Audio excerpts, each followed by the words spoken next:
Hi! Today I would like to show you how you can transfer files from an Android device to INFINIX Hot 11s.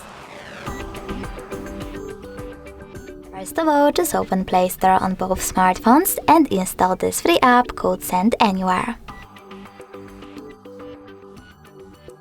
Now open it.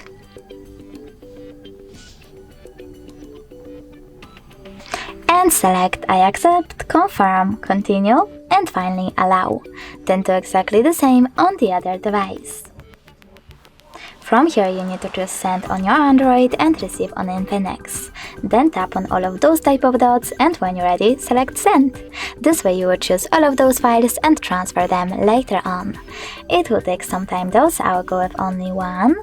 For example, this song, choose send and click on got it. Now on Infinix, tap on no thanks, close this window, and finally we have two ways to connect. We can scan this QR code using this scanning icon on Infinix, choosing allow and pointing this device's camera at the code. But we can also input this key over here and tap on the receive button. Either way, after a couple of seconds, my file was successfully transferred. Thanks so much for watching. If you enjoyed this video, don't forget to leave a like, comment, and definitely subscribe. Bye!